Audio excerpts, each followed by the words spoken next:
Yo les rouleurs, pour une fois on fait une vidéo très tôt le matin, enfin assez tôt, plutôt qu'on la tourne assez vite, étant donné que la nouvelle banlist vient de tomber aujourd'hui, donc on est la sortie, enfin on va sortir aujourd'hui sur le 24 février, sortie officielle de la nouvelle extension de Force of Will Hero 3, et sortie du coup de la banlist qui est tombée ce matin à partir de 5h dans la première en fait sur YouTube. Vous allez voir, donc il y a pas mal de cartes qui ont été donc débannies. Il y en a d'autres qui ont été complètement bannies. Il y en a auxquelles on s'y attendait, il y en a d'autres auxquelles on s'y attendait pas du tout. Le but, ça va être de les voir ensemble et puis d'expliquer un peu pourquoi tel ou tel ban. Voilà, donc j'essaierai au mieux de vous faire un zoom après sur du coup telle ou telle carte quand ce sera possible. Et du coup, je vous expliquer vraiment donc les raisons possibles, en tout cas du ban, en tout cas celles que moi je vois en premier lieu. Allez, donc on se trouve tout de suite du coup d'abord avec les cartes qui ont été débannies. Donc parmi les cartes qui ne sont plus débannies, nous avons 3 cartes. Alors dans ces cartes-là, nous avons une pierre magique, un champ rune et un rouleur.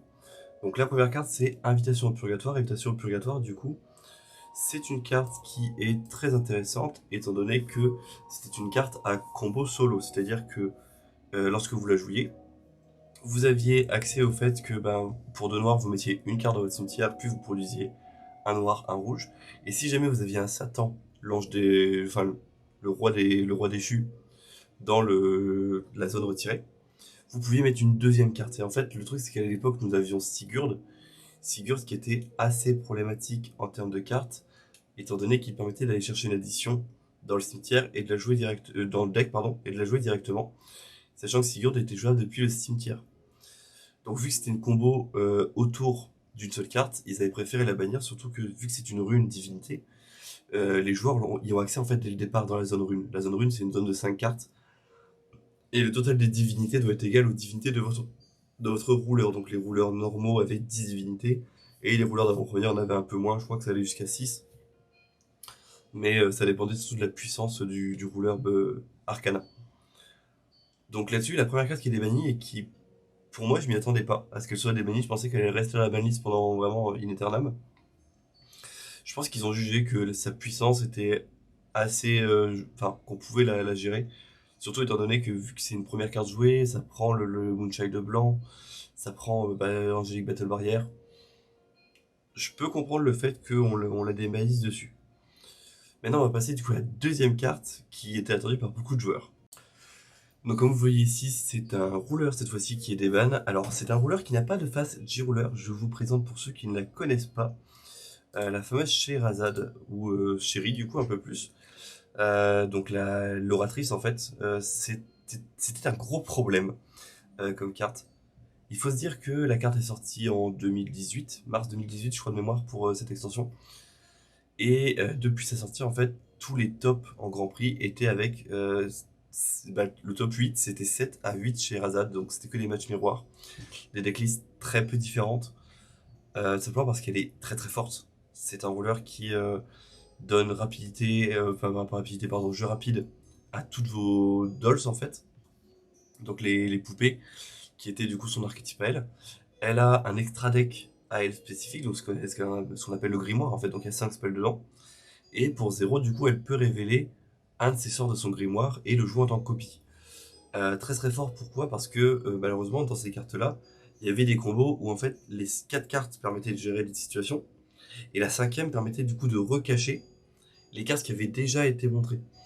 Et cette combo où du coup on pouvait avoir un spell à chaque fois gratuitement sur Scheherazade a fait que c'était un excellent deck contrôle. Ça fait longtemps, en tout cas chez nous en France, qu'on dit que Scheherazade, en tout cas ça fait au moins un an, depuis Carlina, qu'on dit que Scheherazade pourrait revenir, et avec les rouleurs maîtrise, c'est plus qu'une réalité étant donné que les Masteries sont des cartes à zéro, ce que Scheherazade avait, et je pense que maintenant surtout on a les outils pour pouvoir la contrer qui nous manquaient avant. Par exemple des contrats 1, les guerrions, enfin il y a quand même pas mal de choses qui sont ok. Et puis malheureusement, on va pas se mentir, on a quand même des decks qui ont vachement monté en termes de niveau, en termes de pouvoir. Et je pense que Sherry a encore de la puissance, hein, l'air de rien. C'est encore un deck qui va profiter en plus des nouvelles cartes vertes qui ont été ajoutées depuis son ban. Mais je pense que vraiment on a moyen du coup cette fois-ci de pouvoir la contrer et que on puisse rendre cela jouable. Et donc la dernière carte qui a été débannie, c'est The One Magic Stone, donc la seule et l'unique, qui était une carte incroyable pour Zeus, étant donné que cette carte-là permettait tout simplement donc déjà de faire toutes les couleurs qu'on voulait, si jamais on jouait un Olympien, donc c'est la force résonance Olympien, et de produire 2 volontés si on jouait, en fait si on utilisait cette volonté pour des Olympiens.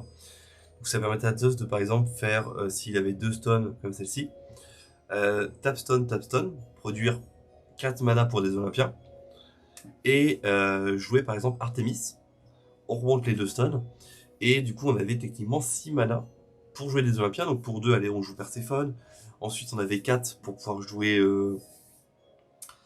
elle va m'échapper, la rouge-feu, qui permettait du coup ensuite de faire enfin de tuer en fait tout simplement. Euh, donc c'est pas Aphrodite, c'est, enfin Athénia, voilà ça, donc c'est, non Athéna pardon, en 12 Olympiens. Enfin il y avait des combos absolument incroyables, surtout que bah, au pire c'est pas grave. On a utilisé 4 mana, on a invoqué 2 Olympiens, on a encore 2 stones, ces 2 stones ça fait les couleurs qu'on veut, on peut contrer, on peut jouer des spells. Bon, c'était une pierre absolument incroyable. Et du coup j'ai pas compris son déban, parce que j'étais en mode, bah mince, c'est bizarre parce que si ça c'est déban, ça veut dire que Zeus devient incroyable. Et on va voir que malheureusement s'ils l'ont déban, c'est pour une bonne raison. Et, parce que dans les cartes bannies, il y a quelque chose malheureusement qui est tombé et que je m'attendais pas par contre du tout à voir du tout. Voilà. Donc maintenant qu'on a vu les différentes bans de cartes, enfin des bans pardon de cartes, on va voir quelles sont les combinaisons cette fois-ci de bans qui ont été du coup débannies et qu'on peut à nouveau rejouer. Donc dans ces cartes qui ne sont plus bannies, nous avons la Moonshade et le Dragonborn. Dragonborn qui, je vous rappelle du coup, demande d'avoir subi des dégâts dans le tour pour pouvoir être invoqué depuis le cimetière pour sa capacité activée. Euh, Pourquoi pas? Genre, c'est vrai que je pense qu'ils se sont aperçus que Dragonborn on l'utilisait pas beaucoup pour sa capacité. Ce déban là, dans l'idée, ne me choque pas. Parce que de toute façon, ça prend 2 mana quand même pour l'invoquer. Tout le monde joue le Sea Light quasiment en payant 600 points de vie, en faisant l'effet donc soit de piocher, soit de mettre 600. Pour moi, je suis ok pour ce déban là. Mickey Guerilla et Final Stance, donc posture ultime. Mickey Guerilla est une créature, je vous rappelle, pour 1 noir, 400-400, qui permet donc de mettre une carte ténèbres dans le cimetière. Et du coup, on l'utilisait pour mettre Final Stance dans le cimetière. Final Stance, qui est une carte qui, si jamais vous ne possédez pas d'autres postures ultimes, d'autres Final Stance sur le terrain, vous donne un tour supplémentaire. Et on joue ce deck dans les cartes, par exemple, dans les decks Brunil, dans les decks Odin, tous les decks en fait qui ont des mécaniques de résurrection. Final Stance, du coup, est beaucoup utilisé là-dedans et c'est cool de voir ce débat-là. Parce que ça, on voit que clairement, on veut redonner la belle part aux rouleurs runes. Sinon, enfin, j'aurais pas fait autrement. Donc Ragnarok qui est un rouleur singleton. Alors singleton, c'est un rouleur du coup qui se joue avec des cartes en un seul exemplaire dans son deck principal. On a 3 rouleurs comme ça, on a Ayu, on a Zeus et on a Ragnarok. Ayu a malheureusement été dépassé par les 2 autres. Ragnarok, en ayant perdu pas mal de sa puissance, a été dépassé par Zeus. Et là, du coup, on redonne le servant du vent de Ragnarok, qui lui permet de faire beaucoup de mana. Parce qu'en effet, du coup, le servant de vent de Ragnarok permet donc de produire 3 volontés si vous contrôlez Ragnarok. Ragnarok qui est du coup le rouleur qui lui est attitré, qui est juste ici. Et donc qui est une carte vraiment assez intéressante pour les singleton. Moi, j'aime beaucoup jouer Ragnarok pour celui-là. Donc je suis content. Pour aller singleton, c'est sympa d'avoir réaccès à ça. Après, à voir ce que ça va donner, parce que c'est donné des combos un peu dégénérés également. Mais bon, on verra ça tranquillement. Ensuite, on a réaccès à Almerius et Moujdart. Donc Almerius et Moujdart sont 2 rouleurs. Donc parmi ces 2 rouleurs, le problème, donc c'était que, alors ils font partie de ce que moi j'appelle la génération maudite. C'est-à-dire que on a le souci. Hop. Donc je vais vous montrer Moujdart. Donc c'est ce qu'on appelle les 6 sages. Donc les 6 sages, ils font partie de ce qu'on appelle les rouleurs tag. Donc on pouvait les jouer à 2. Et donc là, il fallait jouer avec, on pouvait jouer avec un deuxième 6 sages. Moujdart, elle permet du coup de démarrer avec une carte en plus dans la main. Donc au lieu de 5, vous démarrez à 6. Et lorsque vous l'engagez, vous pouvez piocher une carte et remettre une carte en dessous. Donc ça permettait de filtrer le deck. C'était un rouleur qui, en plus, gagnait de l'attaque en fonction de chaque carte dans votre main. Mais bon, ça, c'était plutôt pour... si vous arriviez à juger, c'était incroyable. Dans l'idée, elle se joue avec Fitching, simplement parce que Fitching permet de donner Quick Cast en fait à son jugement, et surtout Fitching était trop forte. Donc les deux avaient été ban. Et on avait enlevé Almerius. Alors je vais vous la chercher également, Almerius. Hop. Almerius qui est un rouleur anti-aggro, pour le coup. Étant donné que, à partir du moment où vous la jouez, vous démarrez non pas la partie à 4000, mais à 7000. Donc ce qui est absolument incroyable, vu que ça vous met hors de portée de tout ce qui tue en fait à 4000 en T1, T2. Et elle permet de faire les jugements pour 1 de moins. Donc là, c'est vraiment intéressant de la retrouver avec notre cher Mouche d'Art. N'oublions pas non plus que Almerius du coup permet de raise surtout une entité du coup, donc enfin une carte alternative ou non du coup, non champ du cimetière qui soit lumière, donc Final Stance. Final Stance est une addition et donc on jouait Almerius pour avoir un tour supplémentaire principalement. Alors pareil du coup, ils ont débanni Maria Bella. Maria Bella, alors ils l'ont débanni donc de Hyde et de Violette. Je me suis demandé pourquoi. Parce que pareil, du coup, ça rend les decks vraiment super forts. Tout simplement parce que Maria Bella, c'est une carte qui, vous allez voir, en fait, n'est pas jouée sur sa carte résonateur principalement, mais plutôt du côté, hop là, Earth to Earth, donc son deuxième côté. Simplement parce qu'elle permet, donc vous la jouez pour 1 incolore, donc n'importe quelle couleur que vous souhaitez. Elle va réduire de 1 vos capacités activées de vos rouleurs. Ce qui veut dire que Violette, qui demandait 1 mana pour pour faire sa capacité avec je pioche 1, je discard 1 sur les atomes, ou Hyde, qui permet donc pour 1 de mettre une carte dans la zone ninja, bah on peut le faire pour 0. Et je me suis dit, mais c'est vachement fort, parce que là, c'est-à-dire que les decks ninja vont adorer. Violette, c'est un peu. Enfin, ça aurait pu revenir, mais je crois qu'il y a toujours. Enfin, il y a des bans qui sont toujours forts. Genre les bans entre Bahamut et tout, donc il y a des combos bans sur Turbulence qui font que Violette est un peu plus sensible. Mais Ninja, je pensais vraiment que ça allait revenir, donc je me suis dit, oh, trop bien. Maria Bella des bans, incroyable. C'était malheureusement, bah, je vous le spoil un peu, mais parce qu'il va y avoir un autre ban un peu plus important à côté. On fait sauter également le ban de Excalibur Genesis et de Shining Earth. Donc Excalibur Genesis qui est un rouleur, donc un rouleur qui se joue alors superbement bien, hop, avec du coup son jugement à 0 si vous avez 4 secondeurs guidance ou plus. Un rouleur qui fonctionne extrêmement fort, hein. Au T2 en fait on pouvait tuer. Et tout simplement parce que en fait lorsque vous avez le jugement à 0, vous pouvez du coup récupérer en fait facilement des cartes vraiment intéressantes, même à 0 en fait. Genre là je lui dis à 0 mais c'est sans jugement, c'est déjà en fait le guidance 3 qui est fort. Vu qu'on peut mettre un héros depuis la main sur le terrain. Et en fait souvent vous faites tour 1 guidance, du coup vous le mettez sur Excalibur, donc vous piochez la lumière, puis vous mettez un deuxième guidance, ça vous fait piocher une carte, et vous avez un spell de jouer, plus il vous reste un mana. Et à la fin du coup vous pouviez jouer Shining Heart, qui permet donc si lui du coup il a 2 compteurs guidance, 3 compteurs guidance ou plus pardon, de donner du coup 800 dégâts donc à tous les G-Résonateurs, donc ça fait un clean de board. Ensuite on donne rapidité à tous les G-Résonateurs jusqu'à la fin du tour et plus de 100 d'attaque. Et enfin on double les dégâts. Et en fait le but c'était du coup sur un tour 2 d'avoir un peu setup sur un T1, un petit peu de board, avec un peu de guidance, et de tout déplacer après sur Shining Earth. Donc vous mettiez en fait à 4 guidance votre rouleur, on switchait sur Faria, et avec Faria du coup ça permettait de rebouger tous les guidances que vous aviez, donc les 4 guidances de Faria vous les mettiez directement sur Shining Earth, où vous jouiez du coup d'autres cartes en fait qui permettaient donc de rajouter des héros, enfin un deck vraiment incroyable. Le problème c'est que quand ça a été ban avec Shining Earth, c'était vraiment fort. Enfin, il y avait eu tellement de ban sur les autres decks que si ça avait pas été ban, je pense que ça aurait été extrêmement joué. Et donc ils l'ont ban pour le moment. Parce que je pense que pareil, là du coup ils l'ont déban, tout simplement parce qu'on a plus d'outils qu'avant pour pouvoir gérer du coup cette combo là.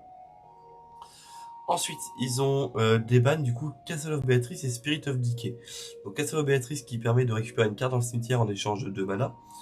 Et Spirit of Decay qui était donc l'esprit de la décomposition, qui avait déjà été ban en fait du coup en combo ban avec Asuka, et qui là du coup a été déban Alors, Spirit of Decay, pour vous donner une importance après de ce que c'est comme en termes de puissance, c'est le moteur de kill, très clairement, d'Asuka. Hop, je vous le mets rapidement. En fait, c'est un petit esprit, donc en plus qui. Donc, il y a des mécaniques hein, sur esprit, techniquement, qui existent. Mais du coup, c'est un esprit qui gagnait X compteur 500 sur lui. Et l'adversaire perdait X plus 0,0 du coup de life, ou c'est le nombre de cartes dans votre Steam tier. Et donc avec Asuka, en fait, il y avait moyen sur le contrat de tuer votre Spirit of Decay, de le faire revenir, d'enlever en fait les compteurs pour détruire des résonateurs adverses. On enlevait des points de vie à l'adversaire, vu que c'était pas des dégâts et que c'était de la perte de points de vie, ça passait certains effets intéressants. Enfin, vraiment une carte un peu trop forte, donc ils l'avaient ban avec Asuka. Là, ils l'ont déban, pareil, toujours étonnant. Même si du coup, bah pas. Enfin, en fait, c'est vraiment ça va prendre un ban plus gros quoi. Et l'arena du coup de Zeus qui n'est plus ban avec Zeus. Donc Zeus récupère enfin tout son support. Donc c'est ce qu'on aurait pu se dire si jamais on avait juste arrêté là actuellement l'observation sur les cartes des bannis. Maintenant on va voir les cartes bannies qui sont passées du coup bah, cette fois-ci du côté interdit, cette fois-ci des decks. Donc cette fois-ci 5 cartes qui sont bannies. Donc Maria Bella qui du coup en effet n'est plus combo ban étant donné qu'elle est ban définitivement. Donc il n'y a plus aucune raison qu'elle soit combo ban. L'esprit de la décomposition qui pareil du coup est ban tout simplement. Enfin il n'y a pas de raison de plus. Zeus qui se prend un ban pur, donc en effet, bah, même chose que pour Mariabella, plus besoin de combo ban, enfin, vu qu'il est ban tout court. Donc ça, c'est les trois que enfin, je m'y attendais pas parce que je pensais que juste le combo ban de Spirit servait du coup à l'empêcher de nuire. Et pour Zeus, je pensais vraiment qu'ils allaient le laisser encore un petit peu. Mais bon, on va dire que on va faire avec, hein, de toute façon. Par contre, dans les deux autres bans, on a en effet l'une des cartes les plus présentes de la méta, si j'ose dire, qui est du coup le prototype Magi Trooper. Donc je vous le mets ici en plus grand. C'est un, c'est une carte en fait qui, au départ, on va dire ça casse pas trois pattes. Hein. C'est un canard comme on dit, hein, mais ça coûte 0, c'est un 1 et si jamais vous ne trouvez pas de Magic Trooper, du coup vous drawez une carte. Cette carte vous la mettez en deux fois dans votre deck. Bah, quand vous l'avez, ça vous fait une draw en fait pour 0, donc vous remboursez la carte. Ce qui fait que vous jouez non pas avec un deck à 40 cartes, mais avec un deck pardon, à 38 cartes. Et dans les decks de reste comme Asuka, bah, Magic Trooper c'est trop fort. Parce que vous pouviez les détruire, puis les re-ramener. Donc pour le coup, je comprends le ban sur cette carte-là. C'est vraiment une carte qui était vraiment ultra utilisée. Et la dernière carte, par contre, si elle n'avait pas été ban, j'aurais voulu qu'elle soit combo ban avec tous les rouleurs de héros 1. Je vous présente du coup Death Metal. Alors le problème qui m'ennuie, c'est que ça me détruit là mon deck. Comment ça s'appelle bah, mon deck addition fusion métal, métal forme. Parce que j'en avais besoin moi de death metal, hein, enfin de rien. Pour moi, je pense qu'ils auraient mieux fallu le combo ban avec juste tous les rouleurs de H1 et le laisser pour son rouleur de base. Donc c'est une carte, vous allez voir, qui, en fait, sur le terrain, du coup, il faut payer 2. On retire 2 life forms, ça permet de reproduire du mana. Enfin, vous piochez 2 cartes, vous retirez 2 cartes. Si c'est des life forms, ça vous fait 2 mana de la couleur que vous choisissez, entre bleu et rouge. Une carte incroyable. Sur le papier, enfin, moi, j'adore cette carte dans Death Metal. Enfin, dans le life form, T2. Mais bah, il faut quand même que je la caste et tout, enfin, il y a des trucs. Mais vu que c'est un cocoon, et elle est là, il est là le problème, c'est que c'est un cocoon, tous les héros de H1, en fait, peuvent l'amener au début de partie. Et on s'est aperçu que, alors non seulement ça donne éternel à à la créature si on en avait qu'une seule sur le terrain, donc ça crée des monstres assez conséquents, mais surtout en fait on peut utiliser ces 2 manas, parce que quand ça arrive, on est sur le T0, donc sur le tour de l'adversaire n'a même pas encore joué, que vous pouvez déjà en fait lui dire bah voilà, actuellement je vais t'enlever 2 cartes, par exemple. Donc avec de la discard, si jamais c'est votre premier tour et que vous êtes joueur 2, vu qu'il n'y a pas de disparition de mana, enfin si, il y a une disparition de mana, pardon. Quand vous êtes premier joueur et que vous avez cette carte-là, 2 mana plus 1, vous pouvez faire Conseil de Lexia, qui vous ramène 3 résonateurs de coût 1 ou un nom de résonateur avec un coût total de 3. Plus l'éveil si jamais vous jouiez avec Aristella. Donc cette carte-là, honnêtement, elle était vraiment dans ma ligne de mire et celle de la team. et je suis content qu'elle soit ban, même si pour moi il valait mieux combo ban sur les 5 cartes, enfin sur les héros de héros 1. Mais bon, tant pis. Dans l'idée, au moins c'est fait. Juste, bah, T2 ne sera vraiment jamais jouable. Enfin, c'est un peu dommage d'enlever son support à un rouleur. Mais bon, on fait avec. Maintenant, du coup, on a les combos ban. Alors, ne lisez pas ce qui est marqué là-haut. En fait, ils ont dû faire un copier-coller. Du coup, malheureusement, enfin, c'est justement ça qui est combo ban. On a Pumpkin Witch qui va être ban avec Asuka. Donc, Pumpkin Witch, si vous ne la connaissez pas, c'est l'une des cartes les plus utilisées en Wanderer depuis qu'on a la sorcière du Royaume Déchu qui existe. Simplement parce que lorsque vous avez 5 pierres magiques, vous jouez sorcière du Royaume Déchu, ça vous permet d'aller chercher des Witch dans votre extra deck. Et Pumpkin Witch est une Witch. Et du coup, vous la jouiez en fait pour donner vol et rapidité à tous vos résultats sur un board. Ça permettait du coup, si c'est pas l'OTK, en tout cas le gros finish. Ensuite, nous avons du coup Makina et Little Maria. Alors, Makina, c'est un rouleur qui date vraiment de loin. Simplement parce que ça date de SKL, donc les 7 rois. C'est un rouleur qui s'est révélé problématique depuis les nouvelles cartes. Je vous montre ça tout de suite pourquoi. Alors, en gros, ce qui se passe, c'est que des machines, maintenant, avant on en avait plein de petites. Maintenant, on a des machines qui coûtent 0.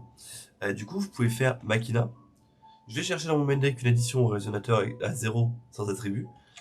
Et ça vous permettez du coup de bénéficier de l'effet de Little Maria. Little Maria, qui est une carte en fait qui, lorsqu'elle rentre en jeu et que vous faites une recherche, en fait, elle rentre en jeu, vous nommez une carte, et lorsque vous faites une recherche dans votre deck, vous pouvez jouer cette carte depuis votre deck, que la carte que vous avez nommée. Et du coup, avec Makina, forcément, ça fait que bah, pour 1, vous avez un search dans le deck, pour n'importe quelle carte que vous voulez. Donc c'est vraiment fort, hein. Pour le coup, c'est un peu comme si vous jouiez un papillon de Kaguya, avec le coup de X. Donc moi, pour le coup, je comprends le combo ban. Ça évitera des decks pareils, hein, avec des combos un peu idiotes. On a Layla qui se fait ban avec le Child éthéré. Alors pourquoi? Parce que Child éthéré, en fait, vous bannissez le réalisateur et vous regardez les 3 cartes du dessus de votre deck, vous en mettez une dans votre main, une dans la zone X, enfin pas la zone X, la zone éthérée, pardon, et une dans le cimetière. Et en fait, c'est super fort parce que du coup, sur Layla, donc Layla vous ramène une pierre magique noire, puis vous avez accès à une carte que sur un choix de 3 cartes, donc c'est une prédiction de 3, avec draw 1, enfin c'était vraiment fort. Donc c'est pour limiter un petit peu les rampes sur Layla et en utiliser d'autres. Alors Secret Sword et Raging Messia. Alors Secret Sword, c'est une carte qui, pour moi, mérite ce combo ban étant donné que, tout simplement, on a un problème avec cette carte. Elle met 1000 dégâts, tout simplement pour 0. En fait, genre juste si vous discardez votre main et que vous détruisez votre board, sauf une entité, elle met 1000 dégâts, tout simplement. Et vous vous dites, oh, ça va, 1000 dégâts, on a 4000 PV. Oui, le problème c'est que on avait cette carte-là, et donc ça sera en plus une deck tech que je vous ferai. Mais au départ, en fait, moi j'avais déjà prévu un deck avec Raging Messia qui permet que si une source de dégâts devait remettre des dégâts, elle double ses dégâts. Donc ça faisait qu'une Secret Sword, ça faisait 2000 dégâts. Et moi j'avais déjà pensé à un deck du coup là-dessus. Donc je vous le montrais quand même sur une table histoire de vous le montrer. Même si du coup, bah là il est injouable. Vu qu'il s'est full fait toucher par la combo base, ce qui est normal, sinon bah, je me serais ramené avec en GP, je pense. Donc, et je vais venir directement dessus, donc c'est sur la dernière ligne. En fait, Heinz permet du coup de reveal des Gears, et Raging Messia est un Gears, donc ben, on pouvait du coup au T1 jouer Raging Messia, qui permettait en plus de produire un rouge en enlevant une carte rouge du cimetière. Donc, vous faisiez quoi? Vous faisiez Thunder, qui met 500, donc du coup on met 1000. On enlève Thunder du cimetière, on rejoue Thunder, on a remis 1000. La Sword, 2000 dégâts, on est à 4000. Et vous avez les dragons rouges en plus pour mettre des dégâts en plus. Non, non, franchement, c'est un deck qui était complètement idiot. Alors il se faisait avoir, entre guillemets, par la cocoon qui donne barrière. Mais ça reste violent, hein, comme deck. Pour un nouveau joueur qui arrive, moi franchement, j'aimerais pas me prendre des OTK T1 comme ça. C'est des choses vraiment idiotes, hein. Alors, ils ont enlevé Selective Decapitation et Painter Gears. Donc, pourquoi est-ce qu'ils enlèvent ça? Parce que Selective, en fait, donc c'est une carte qui très utilisée dans mes decks que je jouais avant. En gros, lorsque vous bannissez du coup donc 2 résonateurs, vous avez le droit de draw une carte. Et à chaque fois qu'un résonateur est mis dans le cimetière, on regarde la première carte du deck, c'est prédiction 1. Pentir Gears, en fait, c'était une carte qui était jouée avec du coup Adombrali. Donc c'est ce que Denis avait appelé la combo Skittles. Donc en fait, vous mettiez des couleurs sur Pentir Gears, par exemple Ténèbres, et avec Adombrali, vous les sacrifiez. Du coup, vous enlevez 400 PV. En fait, si jamais vous avez Rézard en plus sur le terrain, donc tout revient dans votre main, vous avez une combo infinie qui peut vous tuer. Donc ils ont enlevé Sélectif Décapitation parce que Sélectif Décapitation, avec Rézard, permet du coup, donc sur ces 2 Pentir Gears, de draw une carte en fait. Donc vous piochez tout votre deck avec Pentir Gears à 0. Donc c'est une combo à 4 hein, quand même. Hein. Mais donc vous jouez les deux, hop, vous piochez tout votre deck. Une fois que vous l'avez, vous avez forcément un Adon Rally, Pentir, Adon, Pentir, Adon. Enfin, c'était vraiment super agaçant sur le papier. Donc c'était une combo qui allait se faire ban, hein, c'était sûr. Et moi je suis content parce que c'est pas le. Enfin, c'est un ban qui est pas mal. Juste enlever décapitation sur Pentir Gears, ça empêche le moteur de pioche, mais ça tue pas le reste des decks avec des sélectifs, donc moi je suis content. On a également Inferno qui est ban avec Funf. Alors, ça par contre, je suis ultra triste parce que le problème de Inferno, c'est que moi, c'est ma carte tech. Hein. C'est vraiment, si un jour vous me voyez jouer un deck sans Inferno, c'est que c'est pas mes decks. Tout simplement parce que Inferno, pour moi, je trouve que c'est la carte la plus polyvalente de Force of Will quand on joue dans ses couleurs. Parce qu'elle permet du coup de vous remettre dans une bonne situation. Alors, je l'ai jamais utilisé pour descendre la main de l'adversaire, mais souvent pour égaliser les points de vie ou le board, ça fait du bien. Par exemple, vous lâchez un Inferno sur un Falcon, lorsque votre terrain est à 0, bah Falcon il perd tous ses terrains, donc il n'est pas super heureux non plus. Donc pour moi, Inferno c'est dommage, mais je comprends parfaitement qu'il l'a enlevé à cause du coup donc, de Mother Goose. Donc c'est le nouveau rouleur. Alors, il est peut-être pas. Hop. Il est peut-être en 2 mots. Ouais, c'est ça, c'est Mother Goose en 2 mots. Simplement parce que, en fait, avec Mother Goose, quand il meurt, en fait, quand il disparaît, votre vie devient 1000 points de vie. Et donc, si jamais vous lâchez un Inferno derrière, vous mettez l'adversaire à 1000 et il se met à porter du coup de la Sword ou d'autres cartes comme ça qui permettraient de mettre des dégâts assez facilement. Donc, la combo ban est justifiée encore une fois. Là, je suis plutôt heureux parce que franchement, c'est des bans, combo ban qui sont ok. Il n'y a que Zeus où je suis un peu déçu. C'est un peu dommage de ne pas réussir sa chance. C'était le seul singleton qu'on avait depuis un bon moment qui pouvait perf. Fantasmal Ascendant donc, et la Magic Stone de l'Eclipse. Alors, l'Eclipse, là pour le coup, c'est une carte que moi du coup je n'ai jamais. Ah si, d'accord, je viens de voir. Ok. Alors, en fait, c'est la nouvelle carte, tout simplement, c'est pour ça que ça ne disait rien. C'est donc la nouvelle pierre magique qui permet, lorsqu'elle arrive, d'être du coup bannie pour ramener une autre carte. Et en effet, Ascendant, du coup, il ramène une pierre magique du terrain qui doit disparaître à la fin du tour. Et si jamais vous commencez à vous amuser à faire cette carte-là, du coup, je l'enlève, ça m'en ramène une nouvelle avec Ascendant. Mais en fait, la nouvelle pierre va être permanente et elle va pas retourner en dessous du deck. Donc l'effet, entre guillemets, négatif d'Ascendant, qui est de remettre la pierre en dessous du deck, pour n'avoir un boost que sur un tour, n'est plus actif. Et donc, en effet, ce combo ban, en effet, je l'ai pas vu venir. Mais pourquoi pas. Après, il y a encore. Enfin, c'est vrai que Ascendant, c'est une carte qui est vraiment forte. Hein. Et ils ont enlevé donc Deus Ex Machina, la forme Order, avec Dixie Advice. Alors, ça, du coup, je suis un peu triste. Parce que Dixie Advice, du coup, permet de ramener 3 résonateurs. Ça, on est ok. Mais genre, avec Deus Ex, bah, ça sert pas à grand chose, hein, parce que. Enfin, à part. Je crois que c'est pour Guenièvre, du coup, qui l'ont enlevé. J'imagine. Parce que ça permettait de ramener un résonateur, du coup.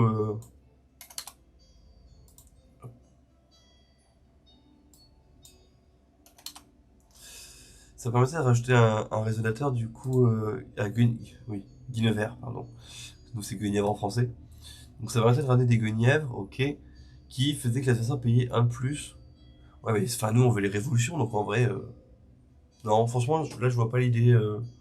Enfin, c'est vraiment dommage, pour le coup. Mais bon, on fera avec, hein, tant pis. Hein. J'aurais bien aimé quand même l'avoir dans mes decks, mais bon, après de toute façon je ne joue pas dans mon titre par exemple au Tommel, donc c'est pas... Bon, c'est un peu comme les bans, il y avait un ban comme ça. Sur... Alors faut que j'aille voir le ban sur FoTCG, parce que c'était un ban qui était incompréhensible. Euh,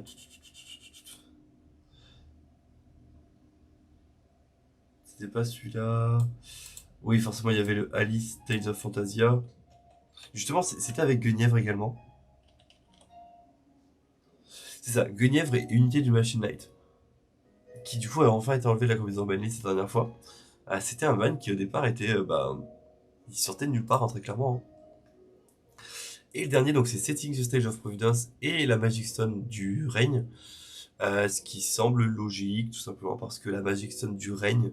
Alors je vous la mets sous les yeux, mais vous avez. Enfin, tous ceux qui build bleu contrôle la connaissent.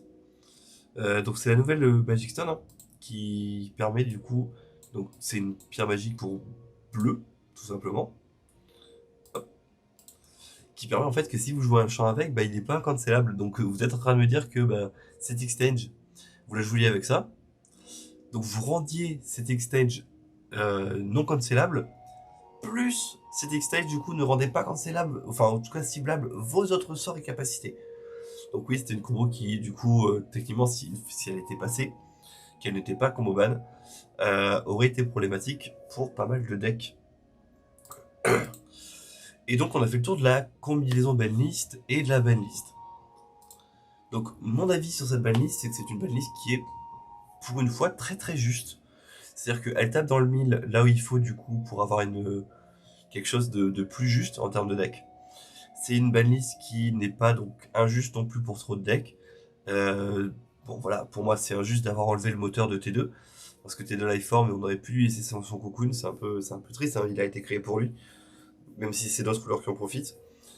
Mais je comprends qu'après ils ont pas envie de faire juste des combos ban sur tel ou tel rouleur et peut-être que sur les autres rouleurs du coup ils ont peur aussi que ça soit réutilisé donc ban directement, je pense que c'est la meilleure des solutions. Mais à part ça du coup le Zeus que j'aurais bien aimé garder, ils ont tapé vraiment par contre sur les decks durs de la méta. Donc le Aristella Death Metal, le Asuka, qui a pris pas mal de ban. Avec Leila et tout sur les rampes, ça va être compliqué. Ils ont tapé sur Zeus, ils ont tapé sur Deus Ex au cas où il aurait voulu revenir. Non, moi, franchement, c'est une banlist qui me plaît. Alors en plus, on en avait parlé avec l'équipe du coup Counter Guards avant qu'elle sorte. On avait traîné pas mal de matchs et du coup je vais pouvoir vous poster le match qu'on a fait par exemple hier. Hier on s'était entraîné du coup un match justement avec le Aristella Death Metal et vous allez voir pourquoi est-ce que pour moi c'est un deck qui est injuste très clairement et pourquoi je suis content que Death Metal soit banni pour ces rouleurs là. Donc voilà. Si jamais vous avez d'autres questions sur la banlist, alors on fera une autre vidéo je pense sur la banlist du coup sur qu'est-ce qui a été avant en fait. Donc qu'est-ce qui avait été ban, qu'est-ce qui est encore dans la banlist à l'heure actuelle, parce que là du coup c'est vrai que j'ai pas fait la vidéo dessus encore. Mais ça devrait venir dans tantôt, maintenant que je suis en tout cas de meilleure mine et moins malade. Et sur ce du coup on se retrouve dans la prochaine vidéo, donc qui sera sûrement une vidéo de match, plus des vidéos d'unboxing, sachant que demain en plus on fait les avant-premières. Donc il y aura sur Facebook du coup donc le live de l'avant-première qui sera retransmis, enfin qui sera mis plutôt après du coup sur YouTube en VOD avec du coup la capture vidéo habituelle. Voilà. Du coup les rouleurs, je vous dis ciao et à la prochaine.